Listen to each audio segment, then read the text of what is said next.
Here to present Peter with his commemorative plaque is 2007 Hockey Hall of Fame inductee Ron Francis.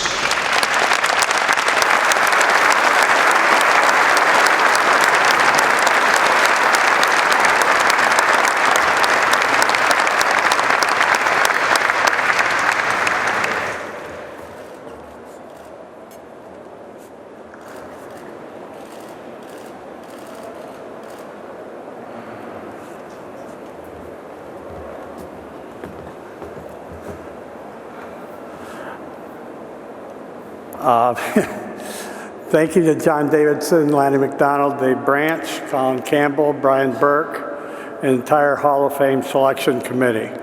I'm truly honored and humbled to be included in this great institution. Thank you to Kelly Massey, who has worked tirelessly to make sure this event will be memorable for me and my family and all of our guests. I'd like to congratulate my fellow inductees, Sergey, Phil, Chris, Angela, Bill.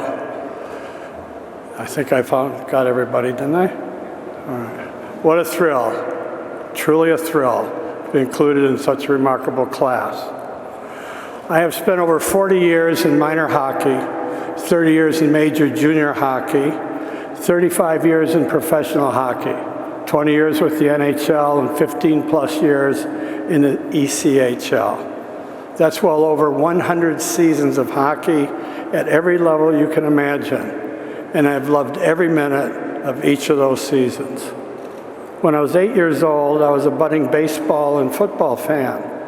In the neighborhood where I grew up in Northwest Detroit, we played baseball in the spring and summer and football in the fall. And in the winter, I worked on my Lionel train set.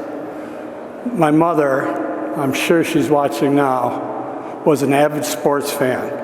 She was an outstanding field hockey player, and she was a professional bowler, and she loved all sports. She was sitting down to watch television. It was almost 10 p.m. in the evening on a cold winter's night. It was past my bedtime, but she said she was going to watch something, and she said I could stay up and watch for a while with her. We had just gotten a TV set. It was an 11-inch Zenith with a round TV screen. It was not HD TV. For some unknown reason, Channel 7 in Detroit was televising in black and white the third period of Detroit Red Wing home games. Back then, the game started at 8 p.m., so the third period would generally start about 10. By the way, at that time, the only other TV I'd ever watched was the Howdy Doody show. Do any of you remember who Howdy Doody was? So the third period started, and it was the 1951-52 Red Wings playing the Montreal Canadiens. The first shift of hockey that I ever saw was Gordie Howe, Ted Lindsay, and Alex Delvecchio, with Terry Sawchuk in goal, playing against the Montreal Canadiens, Maurice Richard, Dickie Moore, Butch Bouchard, Bernie Jeffron, Doug Harvey, a young John Beliveau, among others. I'd never seen anything like hockey before, and a lifelong passion and love for the game was born that season. I would beg my mother to stay up. She would say okay, and then I would sit in front of the floor in front of the floor of the TV and watch every second that those games were on. In 1973, Tom Thews, Al Cutting, and myself started a high-tech company called CompuWare. We pooled our tax refund checks, $9,000 in total. And by December of 1999, we had built a business that did over $2 billion a year in revenue and had a market cap, a public market cap of $16 billion. In 1975, Tom and I started CompuWare Sports Corporation, which grew in parallel to the high-tech business, and by 1999, on a relative basis, arguably was more successful and more famous than the high-tech company, the power of ice hockey. Tom and I worked more than 40 years together, and Tom was the best partner ever. He had great instincts, he was very supportive and unbelievably loyal. Tom died in 2008, and I miss him enormously. I know Tom would be delighted at my induction into the Hall. I met Jim Rutherford just after he retired as an NHL goalie. He was contemplating a sales career. I told him about CompuWare Sports Corporation, and I asked him if he would like to join and help me eventually buy an NHL franchise.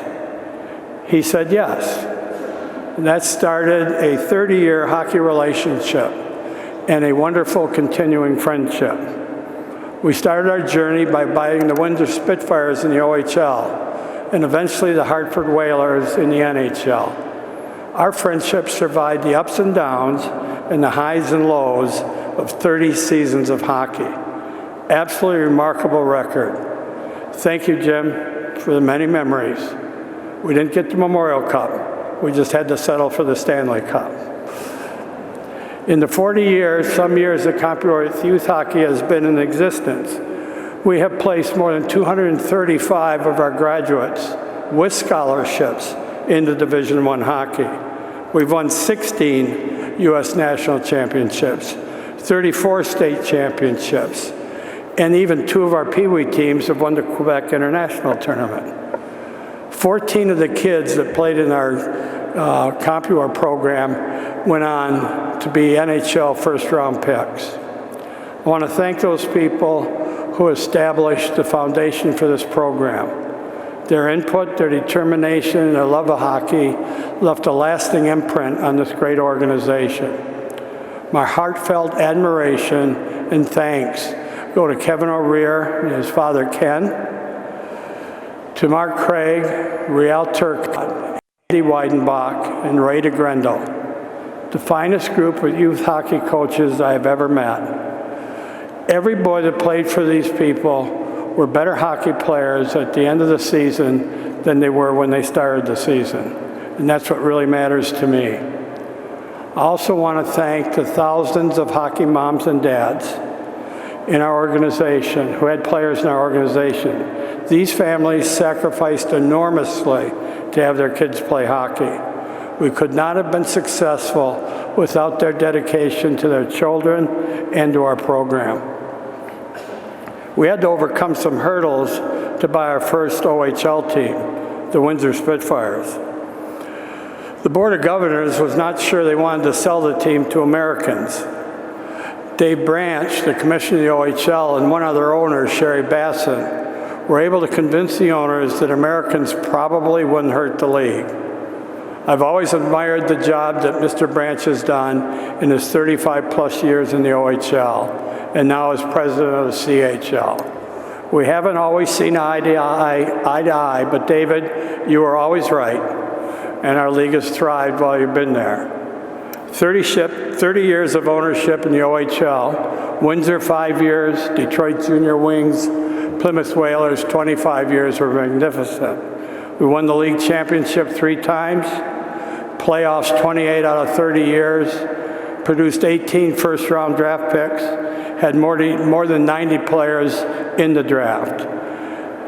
Thank you, Dave, for making the OHL such a wonderful experience. I really enjoyed watching the OHL grow in stature, and I also didn't mind having the franchise value increase tenfold. Mike Vellucci is now an assistant GM at the Carolina Hurricanes. He spent 20 years as the GM and coach of our Tier 1 junior teams and the Plymouth Whalers. Mike was the key person responsible for making the Plymouth Whalers an elite OHL franchise. He operated the business, the arena, was the general manager, and coach. Mike gets calls every day from his ex-players who are now in the NHL. He has earned their respect and admiration. Thank you, Mike, for your hard work and your loyalty. Craig Brush is my partner with the Florida Everblades in the ECHL. Craig has built one of the finest franchises in that league and has even won a Kelly Cup, which is a very tough accomplishment. Craig, I know it's tough spending your winters in Florida, but you're up to it. Thanks, Craig. I enjoy working with you. We brought the Hartford Whalers shortly after Gary Bettman became commissioner of the NHL. It's been remarkable to watch what Gary has done for the NHL in his 20-some years of running the league. As an owner, I have never been prouder of the game on and off the ice. Gary, you have my undying gratitude. Thank you so much. Lastly, I want to thank my beautiful wife and my best friend Danielle for her support and her wisdom. I can't tell you how much you mean to me. I love you very much. I don't know where I'd be without you. Danielle now has entered the ranks of Hockey Mom. Our 4 boys, right over there, are all playing hockey and skating.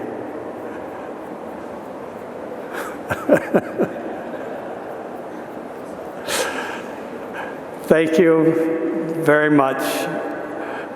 This is really an honor. Good night.